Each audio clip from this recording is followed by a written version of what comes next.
Hi, I'm Sandy and this is Pickle and we're from Tabby Tree Weaver. And in this video, I'm going to show you how to dress your loom and get ready for weaving.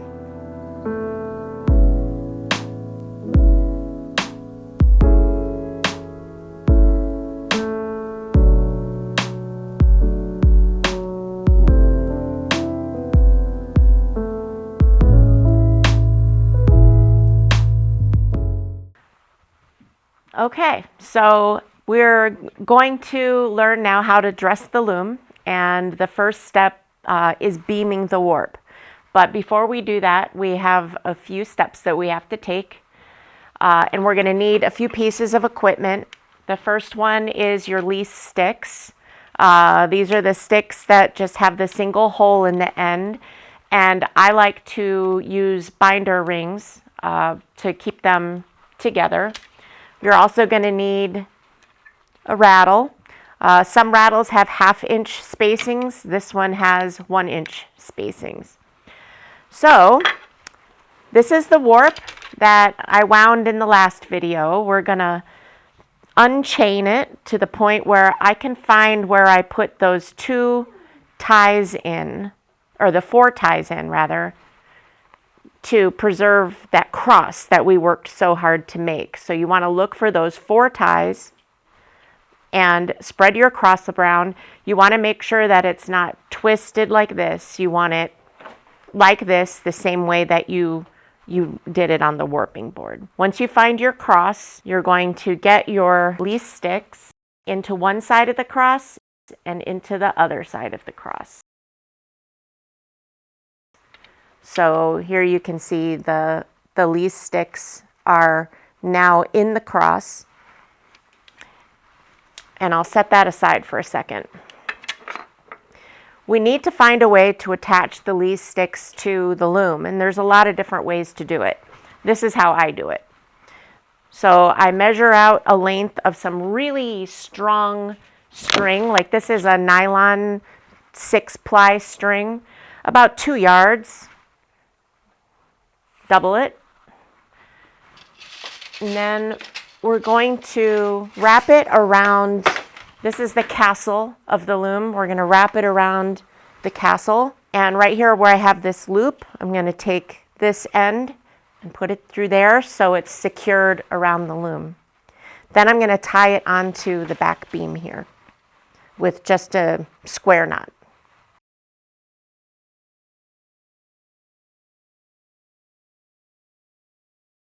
And make it nice and taut.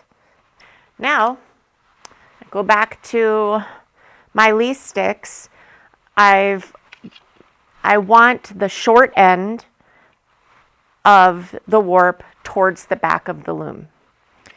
And now I'm going to take these 2 ends here, and I'm going to use these strings to suspend the lease sticks at the back of the loom here.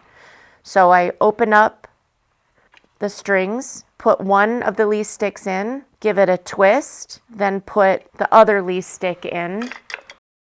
Then we'll take our binder ring and put it through the 2 holes on the lease sticks.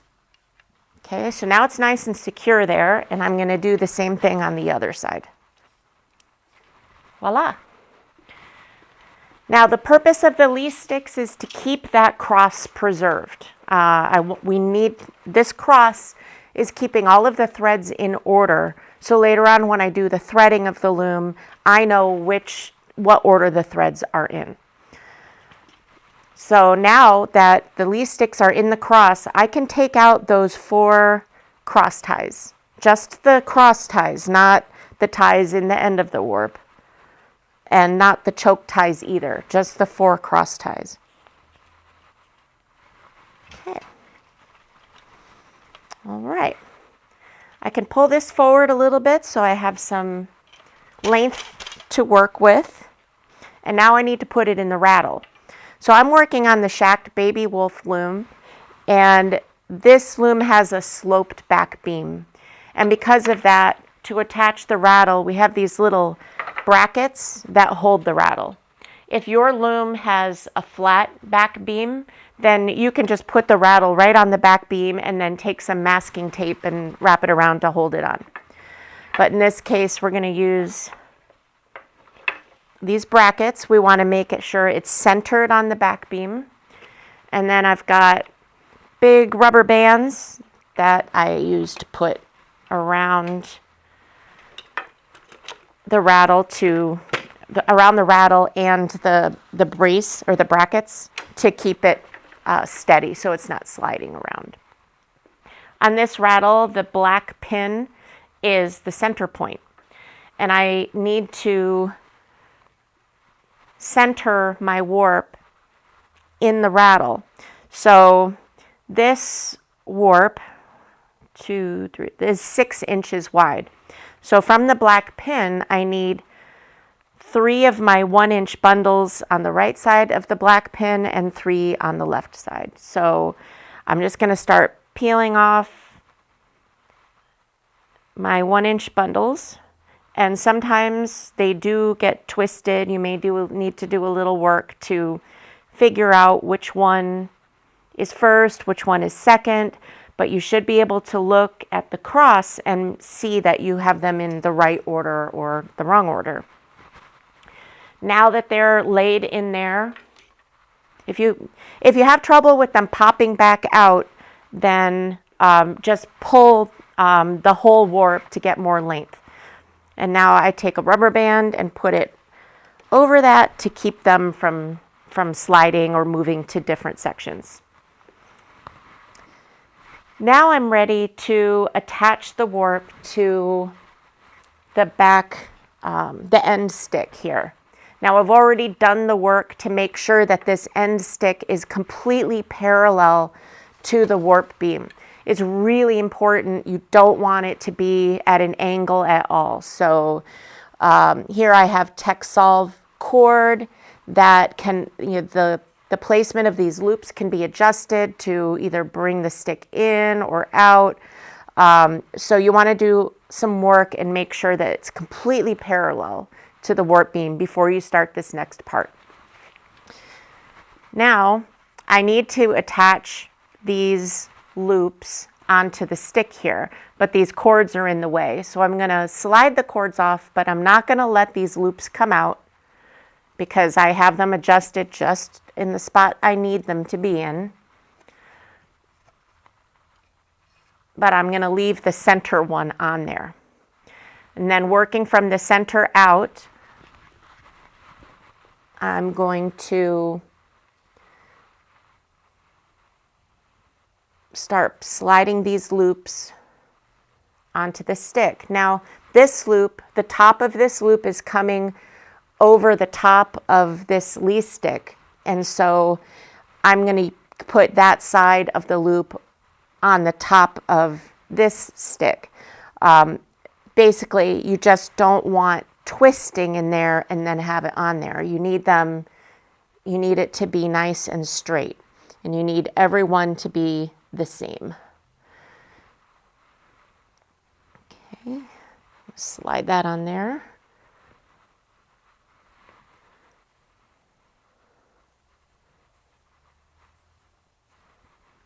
Okay, I've done the right side. Now I'm going to go and do the left side.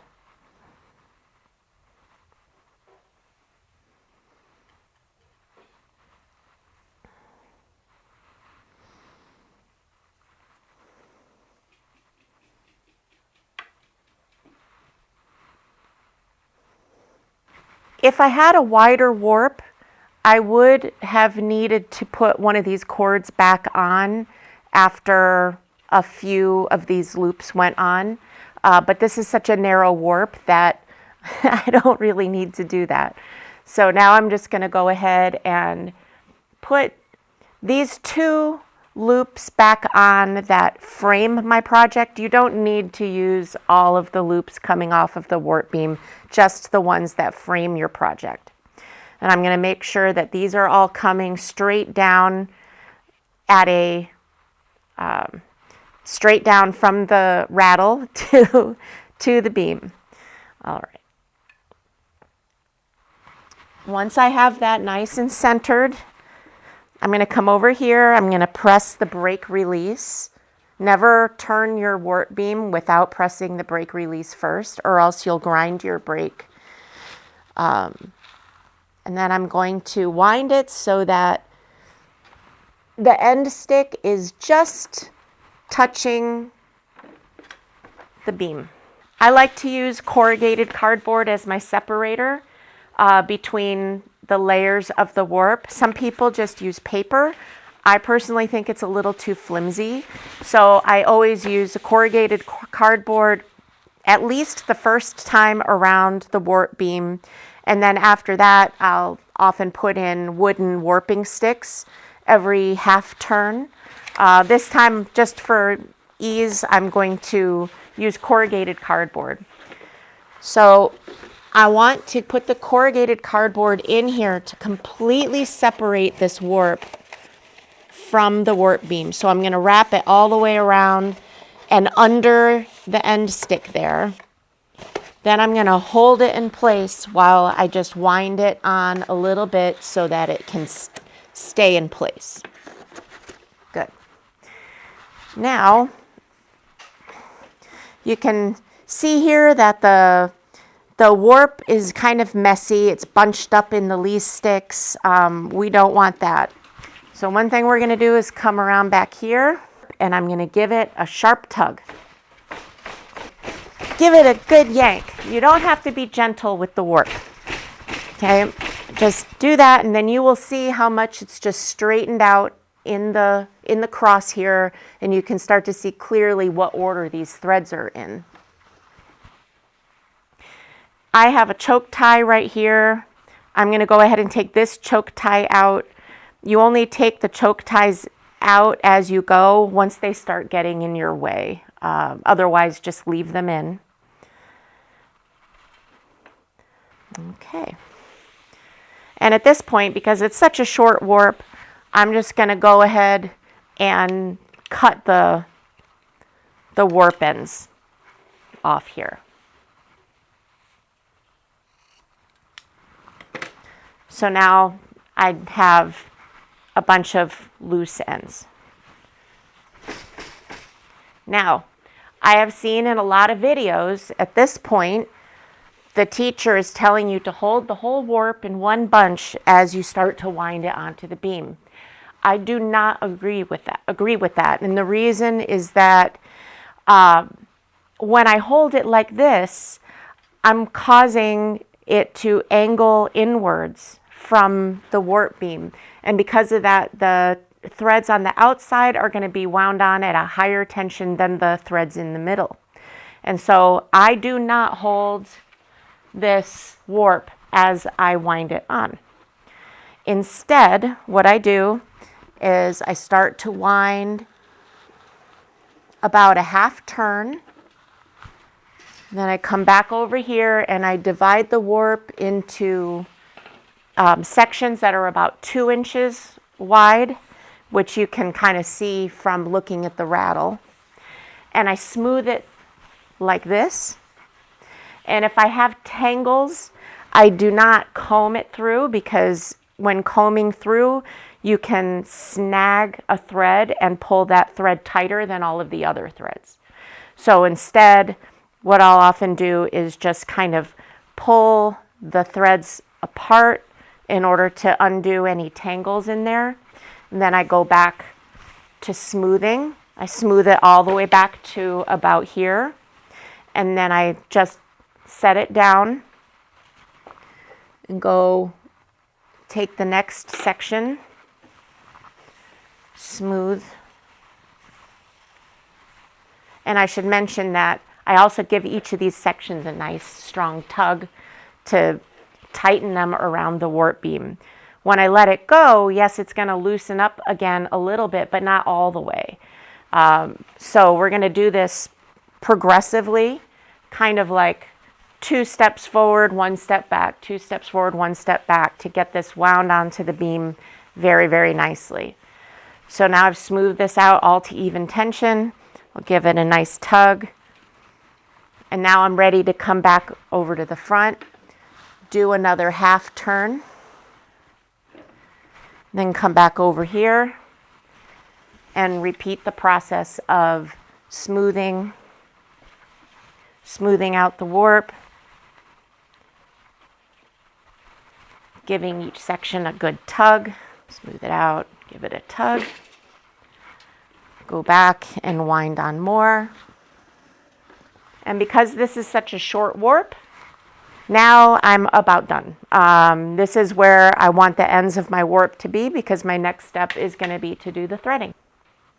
So now we're ready to do our threading, and we want to make this as ergonomically, we want to pay attention to ergonomics. So the first thing we're going to do is take the reed out of the front so that we're not trying to hunch over it, and we'll just set that aside. Next, I want to get myself at eye level with the heddles as much as I possibly can. So on this loom, I like to lift up all the shafts in the middle and just stick a shoebox in there, and that helps raise up the shafts so that they're a bit higher.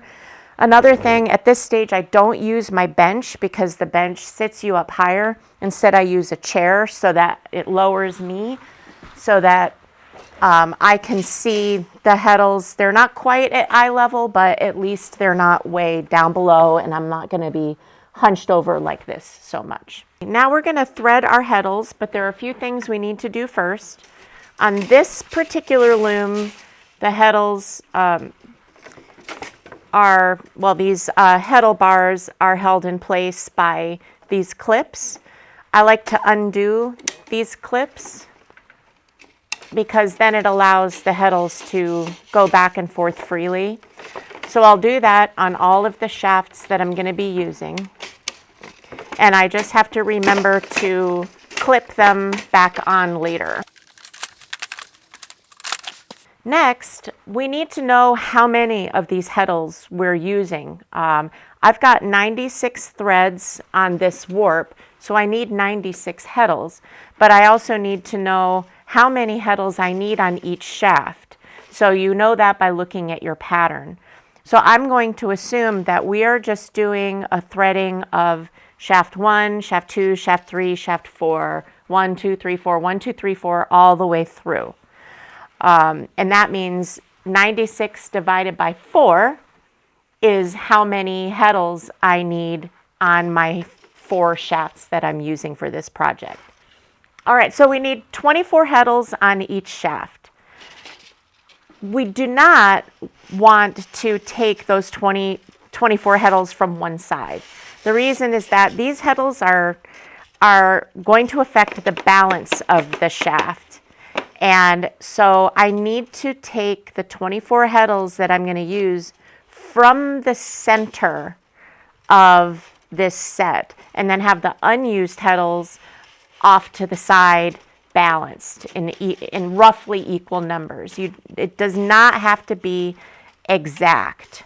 Okay, so I'm going to take this group, split it roughly in half. Then I'm going to get 12 heddles from this side. Those are extras I'm not using. I'm going to get 12 from this side. And those are the ones that I'm not using. From here, I know I need about this many heddles in the middle. So for the rest of the shafts, I can just kind of bring these to the center and then carve out approximately the same number here. You don't have to count them all out. It's just to roughly balance them. Some people will sit there and count out each and every one, and that's fine if you want to do that, but it just doesn't have to be that exact. Okay, so now I've got my approximately 24 heddles on the shafts that I'm using. I have 4 more shafts on this loom, but I'm just going to push those to the side. And now I'm ready to do my threading. I want to pull the lease sticks forward as close to me as I possibly can. And if I hold the warp under tension, then I can start to see which thread is first, which thread is second, which one is third, which is fourth. If I was picking the wrong thread, then other threads would want to come travel over with it. So I know that this is not the correct thread. You want to try to keep the threads in order. So here is my first thread. I can push these over. If you're right-handed, you'll be threading right to left. If you're left-handed, you can go left to right. So I take my first thread, and my pattern tells me that the first thread goes on shaft 1. So I take my first heddle in this group, and I just put the thread through there and then push it over to the side. I am not pulling the thread out of the lease sticks. The threads are staying in the lease sticks for now. I get my next thread, then the pattern tells me the next one goes on shaft 2. So I take a heddle on shaft 2, thread it through, and push it over to the side. Okay. And I'm just going to keep doing that all the way across. Now, things to look out for are, here's a mistake that I see quite often with new students, is they've somehow accidentally wrapped the thread around another heddle before going through the correct heddle. So just make sure that these are just kept out of the way and that you're just coming straight through. Another thing that I see often is wrapping the thread around the heddle itself. So what I've done is I've come forward on the left side of the heddle, gone back around the right side, and then threaded it, causing it to wrap around the heddle. And you do not, that'll cause you problems later. So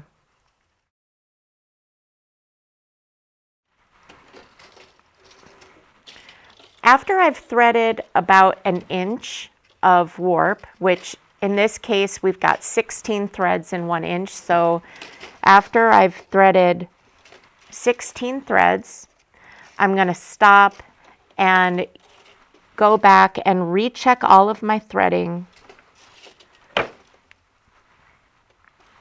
to make sure it's correct, because it's much easier to correct mistakes now than it is later on.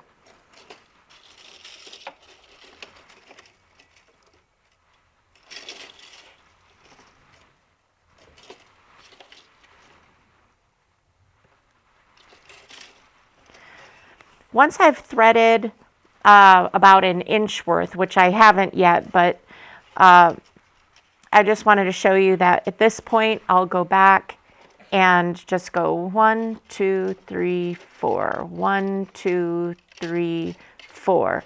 And I'll just make sure that they're all in the right order. And then I'll do a little slip knot in there so that these can't come out. If your cats get at it or small children, they can't want to pull on it, it won't come out. And so that safeguards your work, and then you can push those over. That slip knot tells me that this is an inch of warp and I've double checked it, and now I'm ready to move on. And I'm going to keep doing this until all of the warp is threaded. Okay, so I've got all of my threading done. I've double checked all of my threading. Hopefully it's all correct. I've put the reed back into the beater here, and now I'm going to take the box out, and there is a pin on the side of the loom here that holds the beater up straight for this part of the process. I've also changed to my bench because I want to be able to see over the beater. And now I'm ready to slay the reed. So I've got a little thread here that I keep on my reeds that shows me where the center is. And because this is 6 inches wide, I'm just going to measure 3 inches from the center, and I know that this is my starting point. So I'm going to use a reed hook. I can put that right there to mark my spot, and I can undo one of my bundles. Now I don't have quite enough length here. If I start threading this through the reed, it's just going to pop back out. So I'm going to grab the whole warp, step on the brake release, and pull some of the warp forward. There we go. So that's enough to work with. So I've taken the first 4 threads and I have them between my fingers like this, which makes it easier and faster to slay the reed, but it's not necessary to do that your first time. So now I'm just going to start pulling them through here. Now, the set for this project, if you remember, is 16 ends per inch. This is an 8 dent reed, which means I need to put 2 threads in each dent so that I end up having 16 threads in 1 inch.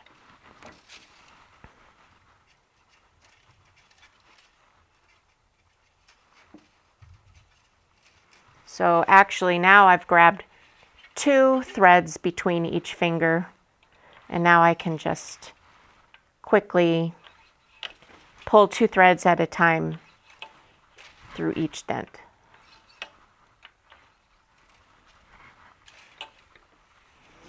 As you go, you want to double check, make sure that you really have only 2 threads in each dent. It's very easy to just get 1 or do 3. It's also very easy to skip a dent, so try to avoid doing that. Now I'm on to my next bundle.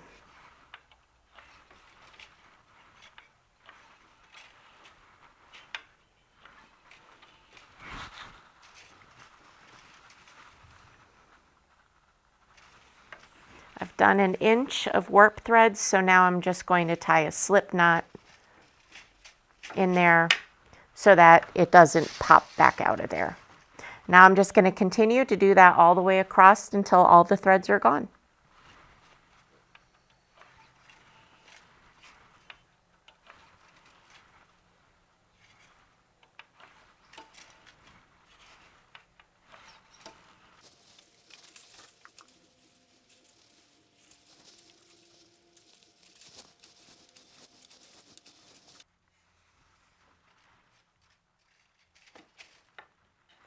I'm going to take the raddle off now.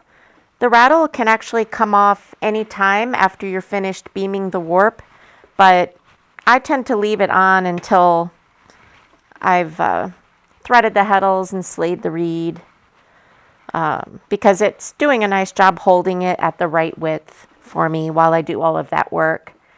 So I just lift it up, turn it over, and slide it out carefully, trying not to grab any of those threads. And I can just set this aside for now. The lease sticks technically can come out now because I've done all of the threading, but I like to leave them in until I am sure I don't have threading mistakes. So now I'm ready to tie on to the apron rod here.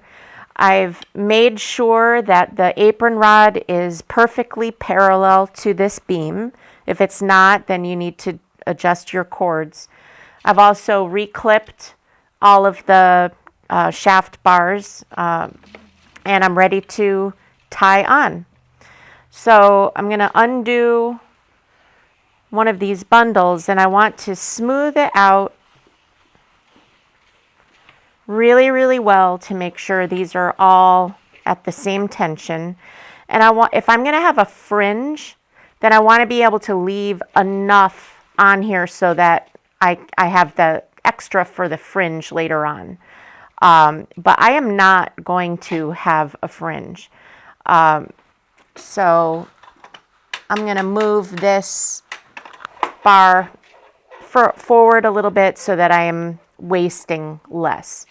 And I'm not doing any more than 1 inch of warp at a time, so 16 threads. Okay, I'm going to hold it there, pull it underneath. I'm not letting it go at any time. I'm holding the tension even constantly. Split it in two, bring it over the top, and then tighten it up like that. It is not important that it be extremely tight. It just be important that it be even tension all the way across. Once I finish tying on all of these bundles here, or the technical term is actually a bout, B-O-U-T. These are called bouts. Once I finish tying on all of these bouts, then I can go back and readjust to get the tension equal in each bundle.